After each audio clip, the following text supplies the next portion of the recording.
What's happening, so fam? So, the phrase fuck it can be very powerful. I learned this from my mother, and you can use it in a lot of different techniques to expand your consciousness on forgiveness, on empowerment. There's a lot of different ways to do this. A lot of times we have this limitation when we have experiences with other people about whether or not we can let go of some of the BS that they end up giving us, right? Like the bullshit that they give us. It's hard for us to sometimes let go of that energy. Well, one of the things that I've learned with this phrase of fuck it is a release technique. Now, this technique may not sit well with everyone, like not everyone likes that phrase, but that phrase has to be changed in its polarity. It's not always a negative. It can be empowering, it can be freeing. If that's something that's part of your natural vernacular. This is not part of everyone's vocabulary, but if this is part of your vocabulary, this might be a really good way for you to let go of some tension and some negativity that you have towards others and the experiences that you may have encountered with others, right? So we're in the same room right now. This is a guided meditation. Take a deep breath. Let go of everything that is right now distracting you. Just be present in this meditation. So I want you to think of a person that's caused you some sort of negativity. Doesn't matter who they are. Someone who you can't let go of your negativity with.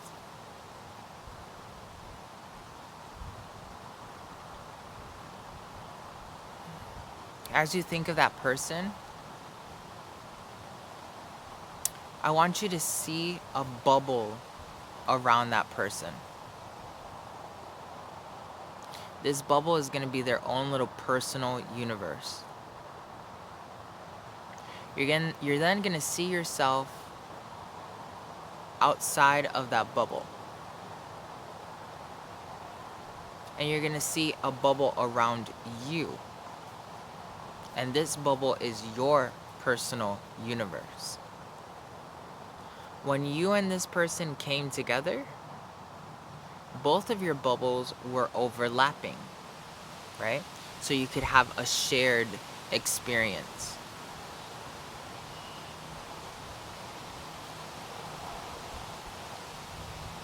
Now you may have mulled over this experience a ton of times trying to let it go. And part of you might be like, yeah, I know I'm supposed to just like not care about it. So you're naturally gonna tell yourself, F it, fuck it. I'm just gonna let it go, fuck it.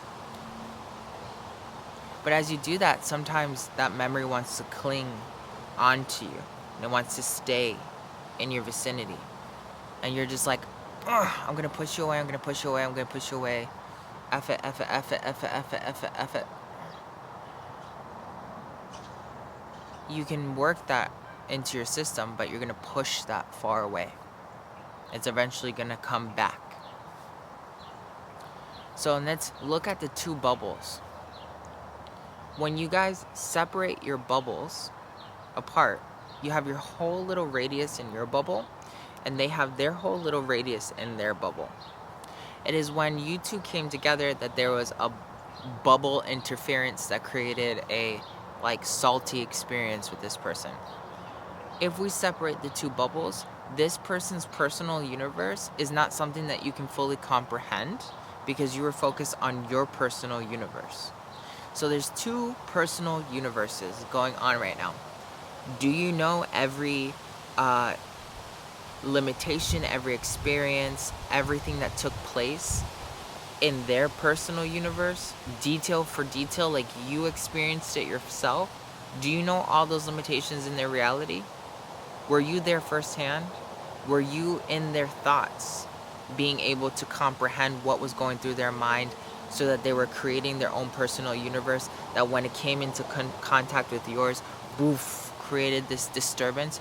Were you in their shoes to be able to fully justify this negative emotion or feeling that you amplify occasionally when you think about this person? a logical mind or a mind that is somewhat coherent with their heart would then justify and say, obviously not. Like, I don't know every detail that went on in their reality. I don't know exactly their thought process. I don't know exactly what motivated them to get to that point. I was focused on my reality and seeing how their interaction with my reality was creating the disturbance, but I don't fully understand what led them to having their experience. So can I fully justify my negativity toward this person? Not really, because I don't have the fullest frame of the picture, right? The ancients tell us that there are two versions of the truth, and then there's the third. Each person's versions of the truth, and then the third up top, which is the truth itself. If you're looking at it from your point of view, then you're not looking at the truth itself, no matter which way you want to own that. All you know is the truth that happened in your reality. That's it. That's it. All you know is the truth in your reality. You don't know the truth of that other person's reality wholeheartedly because you weren't living their experience. And if you're going to look at it from the level of co-creation, if you only know your personal truth fully, and then you want to extend your personal truth and say like, well, that other person is just a creation of my bigger reality because this is all a dream, so I created that person to give me a lesson, to have an experience. Who are you getting mad at other than yourself if that's how you truly look at reality? So then again, if you do have the awareness to understand that this is all self-created and that person came into your life because you created that, does it logically make sense to be angry at an illusion if you created it? Is it logical to be angry at the illusion that you created yourself? Really what you're mad at is yourself for having to have that experience. Your creation was flawed. Okay? Back to the drawing board. It's the moment when you accept then, oh, man, my creation was flawed. It's my fault. That then you block yourself. Okay, it was my fault that I did that. Okay, that creation was shitty. Back to the drawing board. I have options. Let me change it and let's refine this and make sure that this doesn't happen again. What were the main elements that created this from my perspective in my reality? What was I thinking about in this moment? Okay, well, I manifested a narcissist. Well, what was I doing if the narcissist is just a greater representation of me? What was I doing that aligned me with that narcissist? Well, I was really lonely and I just was manifesting. I was manifesting out of loneliness. If this is my dream, then I manifested somebody who was going to take advantage of that loneliness. Am I going to blame the narcissist? No. Does it discredit the fact that you had the experience with the narcissist? No. Does it discredit the fact that you never want to have that experience again, or the fact that like, hey, it was unnecessary? No, not at all. But you have to understand that you self-created it. Plain and simple. Why get mad at that person? Fuck it, right? If I created it, fuck it. It doesn't make sense to be angry at the illusion. I created it. Fuck it. Like, it makes no sense. But then even if I look at reality from that standpoint where I'm saying, oh, you know, there's each person's version and then the higher truth, right? And I don't know all the details in their reality to justify, you know, that they fully are in fault. Fuck it. Like, this idea that whatever I've been holding on to justify that flawed form of mentality isn't true. Fuck it, I gotta let it go. Damn. You can even continue diving into yourself like that and get to a point where you're like, fuck it, why am I even mad at this anymore? If there's nothing logically stating that I have any basis of being fully angry at this individual and the experiences, why am I doing this to myself? It's when you start sitting with yourself and you start understanding like the power of fuck it. Like, I don't know their entire experience. I only know half of the truth. Even if I did know their full entirety of the truth, I created the whole entire thing anyway, because I needed to learn something from it. Did I learn something from it, or did I just absorb it and just carry the trauma with me?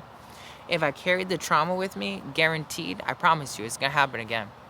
Because you're just holding on to that energy. You're just resonating that energy outward.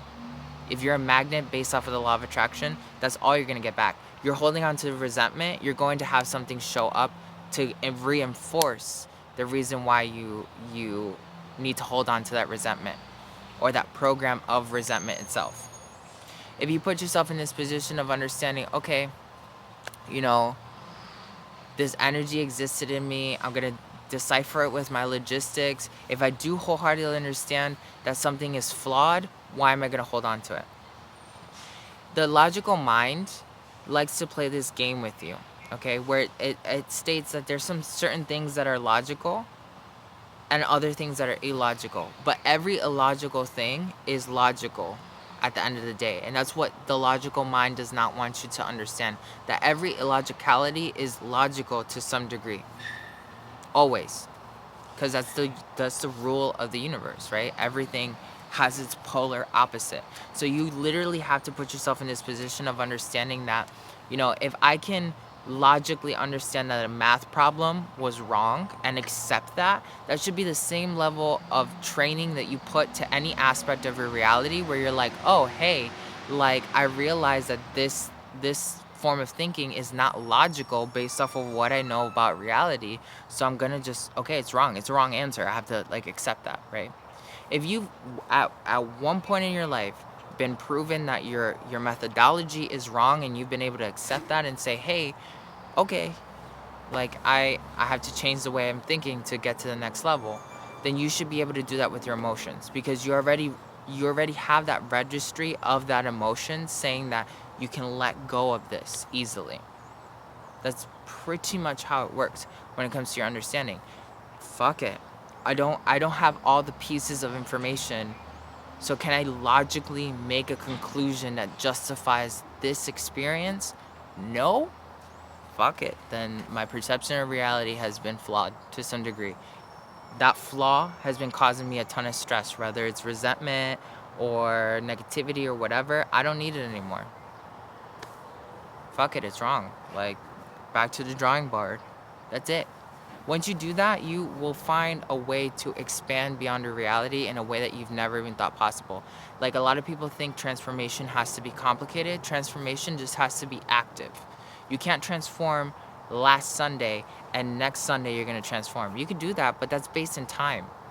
You're not going to transform as quickly or as rapidly or experience magic perpetually, because you're putting your life on a schedule. You're putting your ascension on a schedule. Whatever is placed in time will operate by time. If you understand that time doesn't exist, and you also understand subconsciously that this bullshit that you're holding on to doesn't exist, you're the only one that's giving weight to the illusion that it exists. And for some people, that's really hard to like accept and understand. It's like, what? But I mean, you're discrediting my experiences. No, it has nothing to do with discrediting your experiences. It has to say that like that illusion was something that you created because you didn't know that you were creating it in the first place. And let's say like we take it one step further, and you're like, you come from a place where you architected the whole entire story for yourself. Like, that's what you needed to get here right now. So why even give it weight? Why not accept the fact like it was necessary to attain what we're talking about right now, to be sitting in this manifest right now of us watching and interacting? Like, you had to have gone through that to get here. That's how you orchestrated it. So what's the point of holding on to anything stuck in time? Because time is going to work against you ultimately if you do that. I'm sending you all of my love. Share this with as many people as possible. Subscribe, comment, and share. And check out the links in the description below for any help for Ascension coaching. I'll talk to you later.